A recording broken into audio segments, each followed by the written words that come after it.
Ils l'ont tué. Ils ont tué le président du Manidem, Georges Anissé Ekane.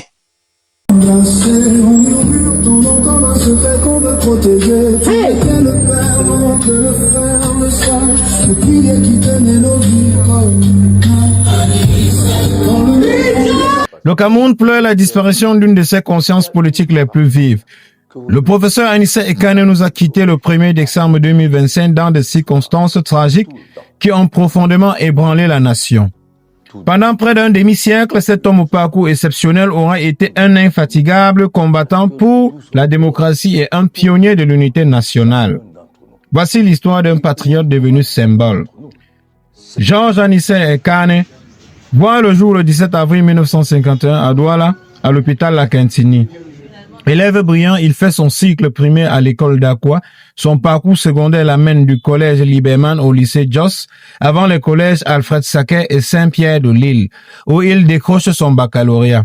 En janvier 1971, alors qu'il se trouve à Bafoussam pour un match de football, il assiste médusé à l'exécution publique d'Ernest Ouanchier.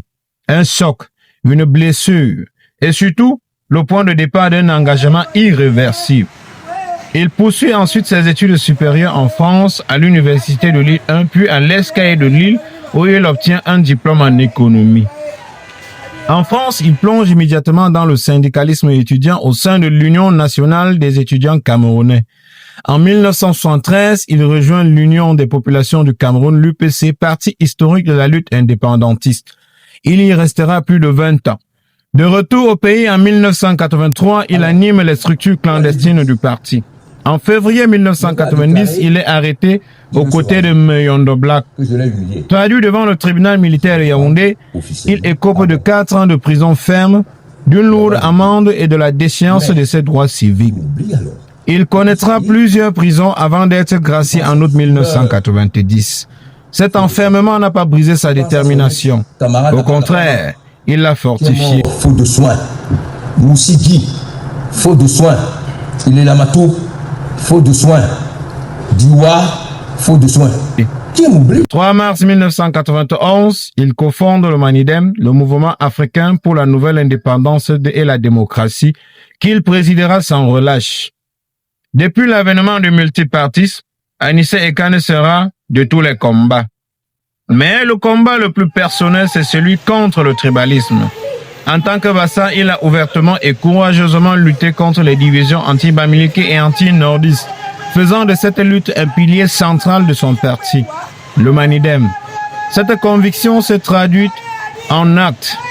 En 2025, il surprend le pays en soutenant d'abord Maurice Kamto, un bamileke, puis en transférant ce soutien à Issa Chiroma Bakari, un nordiste de Garoua. Pour lui, l'essentiel n'était pas l'origine, mais le projet pour le Cameroun. Convaincu que Chiroma était le véritable vainqueur du scrutin d'octobre 2025, il a payé le prix fort pour ses convictions, suscitant même l'incompréhension au sein de sa propre communauté. Son objectif était clair, rassembler au-delà des clans, bousculer les barrières ethniques et ouvrir un chemin vers une alternance qui unirait enfin tous les Camerounais. Le 24 octobre 2025, en pleine tempête post-électorale, Anissé Ekane est arrêté. Détenu au secrétariat d'État à la Défense 7, son état de santé se dégrade rapidement. Selon le témoignage de son co-détenu Ndjokam Tchamini, son extracteur d'oxygène aurait été confisqué lors de son arrestation, retardant les soins dont il dépendait. Le 1er décembre 2025, il décède à l'infirmerie du CED. Pour ses proches et ses partisans, sa mort en détention n'est pas un simple incident. C'est le prix de son engagement. C'est celui d'un homme détenu, devenu martyr pour l'unité de son pays. Derrière le combattant, il y avait un homme simple, père de 4 enfants, passionné de football et de lecture. Il répétait souvent, je cite, « La politique c'est comme un vélo, il faut pédaler sinon on tombe ». Mais son combat pour un Cameroun uni et juste continue de résonner. Pour honorer la mémoire de ce bâtisseur de pont, continuons d'informer, de questionner et de lutter contre toutes les divisions.